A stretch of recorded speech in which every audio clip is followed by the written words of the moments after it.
सब लोगों को यीशु साहब प्रेज द लॉर्ड, जय मसीह। आज के संदेश का विषय है बेनाम सेवक या सेविका। परमेश्वर का धन्यवाद हो। बाइबल में ऐसे बहुत से लोगों को हम पाते हैं जिनके नाम पवित्र शास्त्र में अंकित नहीं है, लेकिन आजकल एक ऐसा ट्रेंड चला हुआ है कि सांसारिक दृष्टिकोण से तो लोग बहुत विख्यात होना चाहते ही हैं, नाम कमाना चाहते हैं, बड़ा बनना चाहते हैं, लेकिन आत्मिक क्षेत्र में भी देखें, आत्मिक संसार में भी देखें, इवेंजेलिकल फील्ड में भी देखें तो बहुत से ऐसे लोगों को हम पाएंगे जो नाम कमाने के लिए तरह तरह का कार्य करते हैं। और बहुत से लोग तो अपने नाम के आगे प्रॉफिट और अपोस्टल भी जोड़ने लगे हैं। प्रभु यीशु ने अपने चेलों को प्रेरित कहा। आज लोग अपने आप से प्रभु यीशु की अगुवाई के बगैर अपने आप को अपोस्टल कह लेते हैं और प्रॉफिट कहने लगते हैं। लेकिन बहुत से ऐसे सेवक और सेविकाएं आज भी जो गुप्त रीति से परमेश्वर की सेवा कर रहे हैं, जिनको हो सकता है कि मोहल्ले के लोग तक न जाने, हो सकता है कि परिवार का कोई व्यक्ति भी न जाने। इस प्रकार की सेवा भी कई लोग कर रहे हैं। बेनाम सेवक और सेवकों की बातें हम बाइबल में भी पाते हैं। अगर हम उन लोगों की बातें करें जिनका बहुत ज्यादा नाम है बाइबल में, तो पुराने नियम में हम बहुत से लोगों को पाएंगे।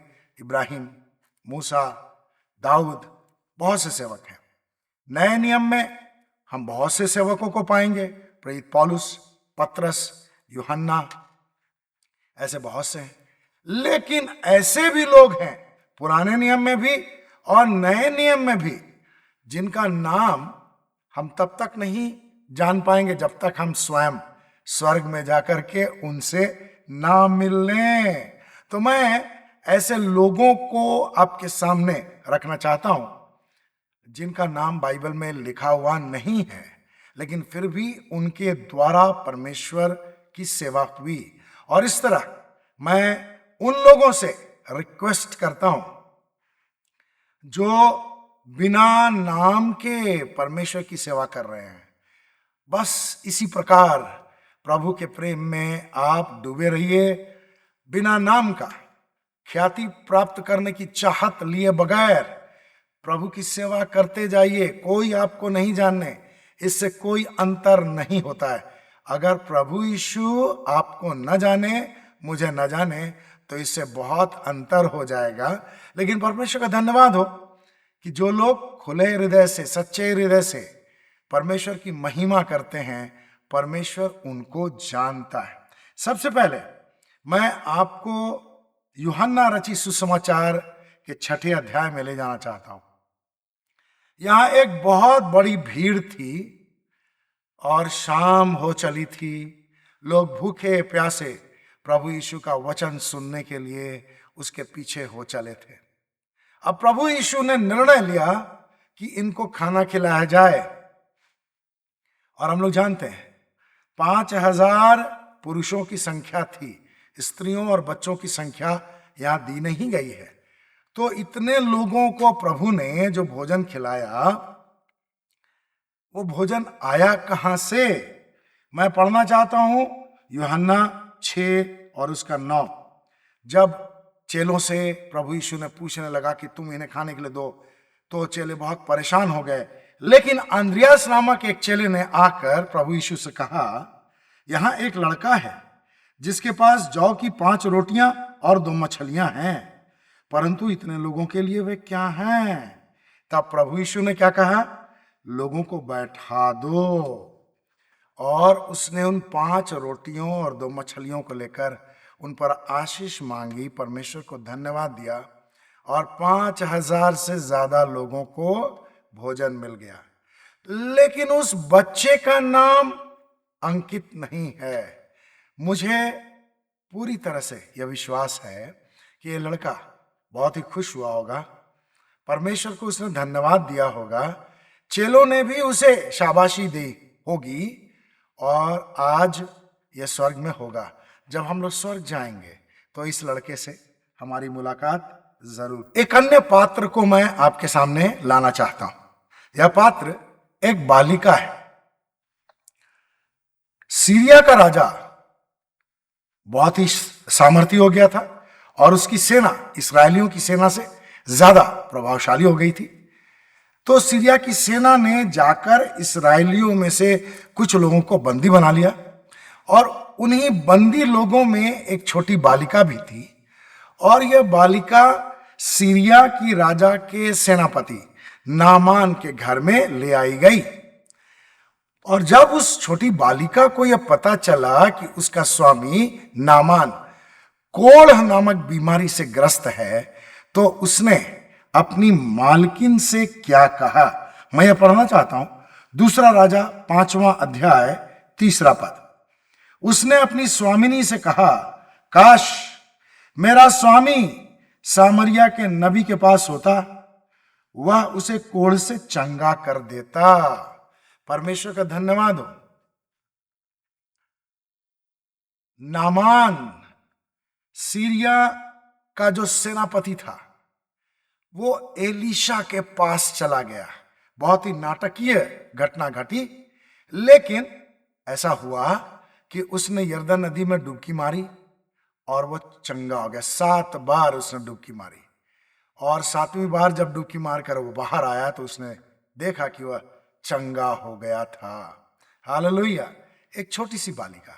इस बालिका का नाम बाइबल में लिखा हुआ नहीं है, ये बेनाम सेविका थी। परमेश्वर को बहुत बहुत धन्यवाद। ऐसे बहुत से लोग आज भी प्रभु की सेवा कर रहे हैं और इन लोगों को परमेश्वर की ओर से जरूर ही कुछ विशेष प्रतिफल प्राप्त होगा, क्योंकि ये बिना नाम प्राप्त करने की लालसा लिए हुए, बिना किसी ख्याति के परमेश्वर की सेवा करने में बहुत ही प्रसन्न हैं। एक और उदाहरण मैं आपके सामने रखना चाहता हूं। यह बहुत ही विख्यात घटना है। एलिया और दुर्भिक्ष के विषय में हम लोग बहुत अच्छी तरह जानते हैं। एलिया जब परमेश्वर की अगुवाई पाकर के सारपत नगर में गया तो उसने एक विधवा से कहा, मेरे लिए रोटी और पानी लेती आना। और उस विधवा ने क्या कहा, मैं आपको पढ़ करके सुनाना चाहता हूं। पहला राजा अध्याय 17 और उसके 12वें पद में उस महिला ने एलिया से कहा, तेरे परमेश्वर यहोवा के जीवन की शपथ, मेरे पास एक भी रोटी नहीं है, घड़े में केवल मुट्ठी भर आटा और कुप्पी में थोड़ा सा तेल है। और देख, मैं कुछ लकड़ी बीन कर लिए जाती हूं कि मैं जाऊं और अपने बेटे के लिए पकाऊं और फिर हम उसे खाएं और मर जाएं। परमेश्वर का धन्यवाद हो। एलिया घबराया नहीं कि अरे इस विधवा के पास एक ही मुट्ठी तो आटा है और कुप्पी में थोड़ा सा तेल है, परमेश्वर ने मुझे इसके पास क्यों भेज दिया है। लेकिन उसके अंदर विश्वास की बातें हिलोरे ले रही थी और उसने क्या कहा, मत डर, जाकर अपनी बात के अनुसार कर, परंतु उसमें से पहले मेरे लिए एक छोटी सी रोटी बनाकर मेरे पास ले आ, फिर इसके बाद अपने और अपने बेटे के लिए बनाना, क्योंकि इस्राएल का परमेश्वर यहोवा यूं कहता है, जब तक यहोवा भूमि पर मेंह न बरसाएगा तब तक न तो उस घड़े का आटा समाप्त होगा और न उस कुप्पी का तेल घटेगा। परमेश्वर का धन्यवाद हो।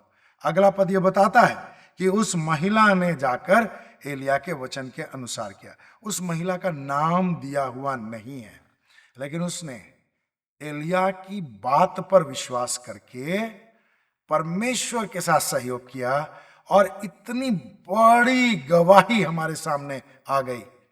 एलिया ने दुर्भिक्ष के अवसर पर किस प्रकार सारपत की विधवा के घर में पनाह ली।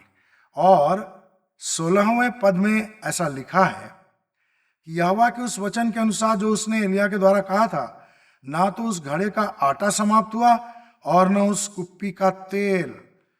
और एलिया के कहे अनुसार परमेश्वर ने आश्चर्य कर्म किया और उस स्त्री के घराने के सब लोग बड़े आराम से दुर्भिक्ष के दिनों में खाते पीते रहे। हालेलुया, परमेश्वर का धन्यवाद हो। परमेश्वर ने अद्भुत कार्य किया है। और इस तरह हम क्या देखते हैं, बहुत से ऐसे लोग हैं जो परमेश्वर की सेवा करते हैं, लेकिन उनका नाम कहीं सुनने में नहीं आता है, उनको देखा नहीं जा सकता है परमेश्वर के रूप में, परमेश्वर के सेवक के रूप में उनको पहचाना नहीं जाता है। समाज में कई बार लोग उनको अनदेखा भी करते हैं, लेकिन परमेश्वर का धन्यवाद हो, परमेश्वर ऐसे लोगों को जानता है और उनको अनदेखा नहीं करेगा। मैं प्रकाशित वाक्य अध्याय 7 और उसके 9 और 10 पद को पढ़ना चाहता हूं।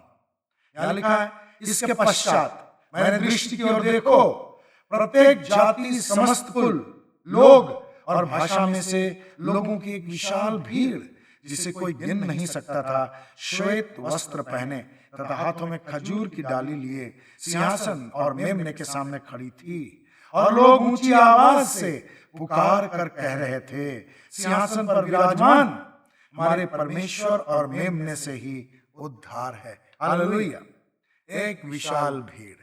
इसमें बहुत से ऐसे लोग होंगे जो प्रभु के द्वारा चुने गए लोग होंगे, प्रभु के द्वारा चुने गए, नियुक्त किए गए सेवक और सेविका होंगे। लेकिन उससे भी बहुत ज्यादा वैसे लोग थे जिनको कोई प्रभु के सेवक या सेविका के रूप में जानता तक नहीं था।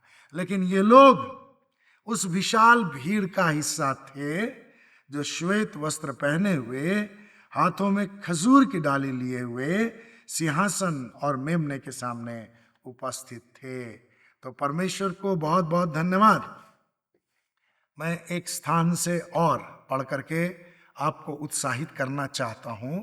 यदि प्रभु के सेवक के रूप में, सेविका के रूप में आपको कोई नहीं जानता, आपका कोई मान सम्मान प्रभु के सेवक सेविका के रूप में नहीं है, तो मैं आपको उत्साहित करने के लिए मत्ती 23वें अध्याय से कुछ पद आपके साथ बांटना चाहता हूं।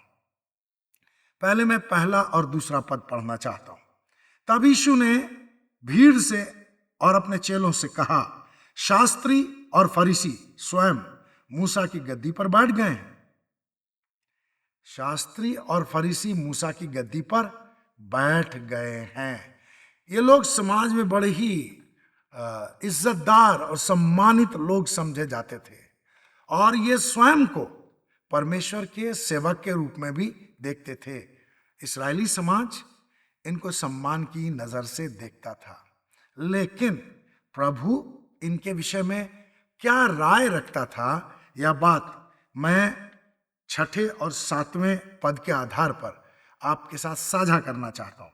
यहां लिखा है, और भोजों में सम्मानित स्थान तथा आराधनालयों में मुख्य आसन और बाजारों में आदर सत्कार पाना तथा लोगों से रब्बी कहलाना उन्हें प्रिय लगता है। तो ऐसे बहुत से लोग आज भी मसीह समाज में हैं जो सेवा तो करते होंगे प्रभु की, लेकिन जितनी सेवा करते होंगे उससे ज्यादा अपने लिए नाम प्राप्त करना चाहते होंगे। अपने नाम के आगे बहुत से लोग इसीलिए प्रॉफिट और अपोस्टल्स भी लगाने लगे हैं, और बहुत सारे लोग अलग अलग प्रकार से अपने लिए नाम कमाने की योजना बनाते हैं। लोग उनको प्रभु के सेवक के रूप में जाने, लेकिन प्रभु ने क्या कहा, 8वें पद को मैं पढ़ना चाहता हूं। परंतु तुम रब्बी न कहलाना, क्योंकि तुम्हारा एक ही गुरु है और तुम सब भाई हो। परमेश्वर का धन्यवाद हो। परमेश्वर सभी विश्वासियों को एक दृष्टि से देखता है। जो लोग आज प्रभु के सेवक हैं वे समाज में, मसीह समाज में लोगों के लिए जरूरी विशेष हैं, क्योंकि वे बहुत से लोगों के लिए प्रार्थनाएं करते हैं। लेकिन यह इसलिए है कि परमेश्वर ने उनको जिम्मेदारी दी है। आज अगर मुझसे ये बाइबल स्टडी जो मैं कराता हूं या फिर ये संदेश जो आपके सामने रखता हूं, ये जिम्मेदारी परमेश्वर मुझसे ले ले, तो मैं जबरदस्ती करूं तो थोड़ा दिन अपनी इच्छा से और कर सकता हूँ, लेकिन इसमें मुझे बड़ी ही असफलता का सामना करना पड़ेगा और मेरे अंदर अशांति भर जाएगी। और ऐसा ज़्यादा संभव है कि पवित्र आत्मा मुझे यहाँ आने भी न दे। और अगर मैं नहीं समझ पाता हूं तो अपनी इच्छा के अनुसार अनाज्ञाकारिता में आकर इस काम को कंटिन्यू कर सकता हूं, लेकिन इसे परमेश्वर को महिमा नहीं मिल रही है। तो प्रभु क्या चाहता है? हम नाम कमाने के लिए सेवा न करें। जो सेवा प्रभु ने दी है वो सेवा करें। प्रभु ने ऐसा चाहा कि एक छोटे से लड़के के द्वारा, एक बालिका के द्वारा उसके नाम की महिमा हो।